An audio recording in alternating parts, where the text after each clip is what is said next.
guys, and welcome back to TSTV for the match preview of Chelsea versus Copenhagen, the second leg of our UEFA Conference League knockout tie in the last 16. Now, last week we obviously won 2-1 away in Copenhagen, which, as mentioned at the time, I don't think was a result to be sniffed at. Yeah, we were 2-0 up, and we could have perhaps killed the tie off completely, scored that third or fourth goal, and that was a little disappointing. I'm not going to get away from that, because it would have meant that we could potentially rest players tonight and maybe play a couple of the fringe players, but Copenhagen are no mugs, I don't think. They've been in the Champions League and the Europa League fairly regularly over the years. Last season they were in the Champions League and beat Manchester United at home. So they're clearly not a team that's to be completely underestimated. They're not as bad as some of the teams we played previously in the competition.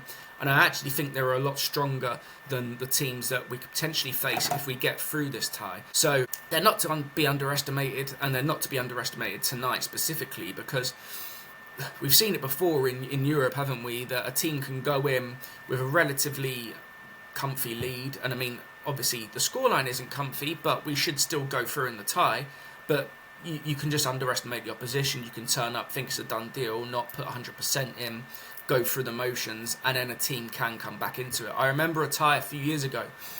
We played Slavia Prague, in the Europa League, and we won 1-0 away from home in Prague. I was actually at the game, and then in the home leg, I think we went 4-0 up or something, and then they brought it back to 4-3 because we completely switched off and felt that obviously the tie was done. So I don't want us to go into this underestimating the opposition. We've got a massive game at the weekend against Arsenal, and I think it's imperative that we get the job done early doors, so we're not having to potentially worry about having players out on the pitch for the full 90 minutes, or even, God forbid, extra time if it comes to that, because that would be a real disadvantage for us, considering Arsenal were able to rest a load of players last night, and essentially because they were already through. So I hope that we can get the job done. I think we'll play a strong team, and I think that it's the right thing to do to play a strong team. But then, as the game goes on, if you get a few more goals ahead, and obviously, again, you can't always take that for granted, then you can start to make a couple of changes, bring on some of the younger players, bring on some of the fringe players, and then, look forward to Sunday. But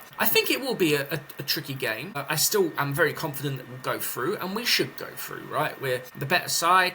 We're the side that has more experience in our squad. We have players that are, far bigger names and cost far much more money than the Copenhagen players did, so we should be getting through this tie. But I just don't want to take it for granted. I want us to turn up, be professional, do what we need to do, get the job done and move on. That's all we need to do tonight. Just get the job done and move on. If that's winning 2-0 or if it's winning 5-0, so be it. Now, ideally, we don't want it to be like 1-1 and it to be a tense affair, and as I said, have players playing for the full 90 minutes. But I think if we're professional, I think if we play like we did for most of the second half last week, then we should be okay.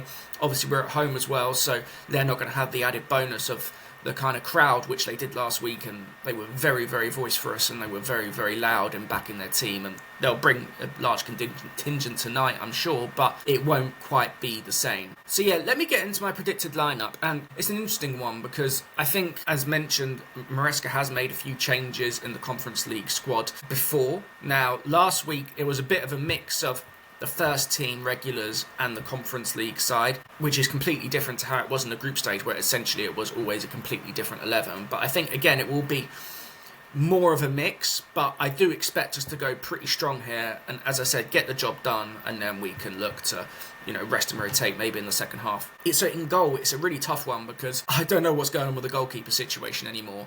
It seemed that Jorgensen was number one and Sanchez would be the cup goalkeeper. Sanchez played last week against Copenhagen, but then he plays the weekend against Leicester. So I have no idea what the plan is. I have no idea who's going to be starting on Sunday. Whether if Sanchez or Jorgensen starts tonight, that means they're going to be starting on Sunday or they're not going to be starting on Sunday. And I think, again, there's been a lot of criticism of Maresca recently, and I think this probably is one area where maybe I think you could potentially say maybe he's showing his lack of inexperience, because I think having a set goalkeeper, having someone that the defence know that's going to be behind them all the time, someone that can be relied on, is imperative. You can't just keep rotating your keepers every game and keeping everyone guessing about who's playing. Now, maybe he's done that behind closed doors, I don't know, but I don't think the messaging has been great on this. So I genuinely have no idea who will start in goal. It's a toss of a coin. I'll say Robert Sanchez because he played the first leg last week. Don't know whether that means Jorgensen will play on Sunday. Who knows? But yeah, it's a really tough one to call, this one. So yeah, Robert Sanchez in goal, but it could be either one of them, to be honest. Right back, now this is an interesting one. Malagusta, I think, would have played if he was fit, but we're not sure if he is at this moment in time. He wasn't pictured in training yesterday. He obviously didn't play against Leicester. As I mentioned previously, Maresca has this tendency to say a player's going to be out for one game and then he's going to be back, and then we don't see him for months. I don't know what's going on with Gusto at the moment. I don't know whether he's just being rested as a precaution, but I'd be surprised if he plays this game. So I will say that it will be maybe Trevor Chalobah at right back. I would have maybe said Josh Achiampong a couple of weeks ago, and look, he would be my choice to start at right back, but for some reason Maresca seems to have lost total trust in him again. Again, as I said, I've defended Maresca quite a bit, but I think the way we've handled the Josh Achiampong situation has not been great. So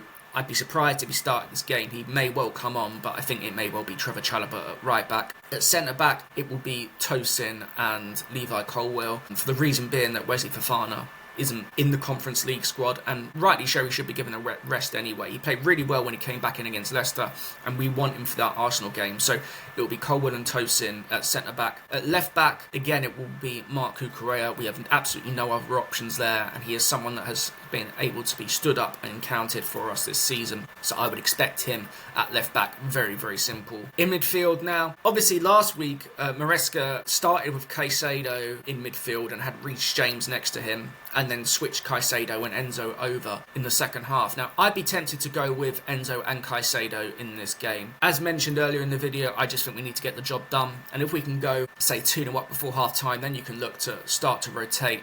But I would have Enzo and Caicedo start in this game and then potentially look to take them off later on.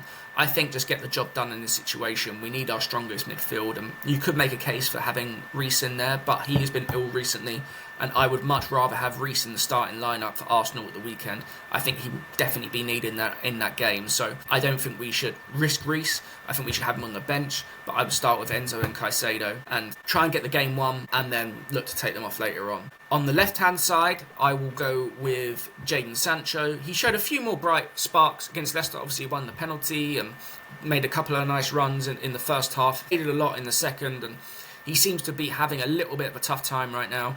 I saw a stat the other day. I don't think he's had a shot or made a cross or something in a number of games, and he's very much a confidence player, it strikes me. He came in and it was like a new environment and things were going really, really well for him. He was looking really, really bright, and I thought, wow, where has this Jadon Sancho been? But he has had a few setbacks recently in terms of one injury. I think form and confidence, and again, the confidence and form of the team's gone as well. So he's not the only one to blame for that, but I think he's suffering a little bit because of it. So I would still start him in this game, and the reason being is I would give Cole Palmer a rest.